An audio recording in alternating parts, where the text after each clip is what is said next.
সবকিছু সৃষ্টি করেছেন এবং তিনি সৃষ্টি করেছেন তোমাকে আর আমাকে, যিনি কোনো পিতামাতার থেকে জন্মগ্রহণ করেননি এবং তিনি কাউকে জন্মদান করেননি। আর তুমি তো পিতামাতার থেকে জন্মগ্রহণ করেছো এবং তুমিও সন্তান জন্মদান করেছো। তুমি খাবার গ্রহণ করো, তুমি পানাহার করো, তোমার নিদ্রা ও বিশ্রামের দরকার হয়, কিন্তু যিনি আমার প্রতিপালক তিনি কোনোদিন খাবার গ্রহণ করে না, তিনি পানাহার করে না এবং তার নিদ্রা ও বিশ্রামের দরকার হয় না।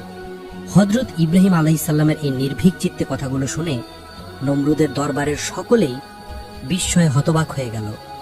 অতঃপর নমরুদ বলল, আমি ছাড়া যদি তোমাদের অন্য কোনো ইলাহ থাকে তাহলে তুমি তার এমন কিছু গুণাবলী বর্ণনা করো যেগুলি আমার মাঝে নেই।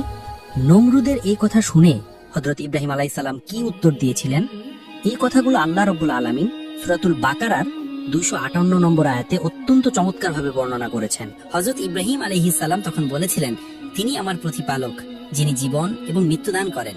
ইব্রাহিম আলাইহিস সালামের এই কথা শুনে নমরুদ বলল, আমিও তো জীবন দান করতে পারি এবং মৃত্যু দান করতে পারি। এই বলে নমরুদ তার একজন নিরপরাধ প্রজাকে ধরে আনতে বলল। অতঃপর সে জল্লাদকে হুকুম দিল, তুমি এই লোকটির গর্দান উড়িয়ে দাও।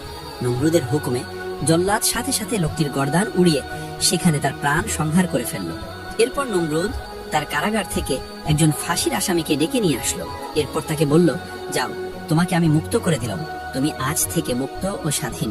এই কাজ করার পর নমরুদ হযরত ইব্রাহিম আলাইহিস সালামকে বলল, দেখলে তো ইব্রাহিম, আমি চাইলে কাউকে জীবন দান করতে পারি আর চাইলে কাউকে মৃত্যু দান করতে পারি।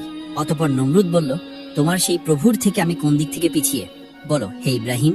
নমরুদের এই কর্মকাণ্ড দেখে হযরত ইব্রাহিম আলাইহিস সালাম বুঝতে পারলেন, এই ব্যক্তির চেয়ে নির্বোধ ও মূর্খ এই পৃথিবীর জমিনে আর কেউ নেই। প্রকৃতপক্ষে সে বুঝতে পারেনি জীবন এবং মৃত্যুর হাকিকত কি। তাই হযরত ইব্রাহিম আলাইহিস সালাম তার সাথে এটা নিয়ে তর্ক না করে অন্য একটি যুক্তি তার সামনে উপস্থাপন করলেন। আল্লাহর নবী হযরত ইব্রাহিম আলাইহিস সালাম বললেন, আমার মহান প্রতিপালক প্রতিদিন সূর্যকে পূর্ব দিক থেকে উদিত করে। হে নমরুদ, তুমি যদি পারো এবং যদি তোমার শক্তি থাকে তাহলে তুমি সেই সূর্যকে পশ্চিম দিক থেকে উদিত করে দেখাও।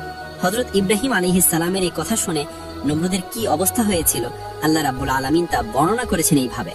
অতঃপর নির্বাক হয়ে গেল সেই কাফের এবং ইব্রাহিম আলাইহিস সালামের এই কথার কোনো উত্তর ছিল না তার কাছে।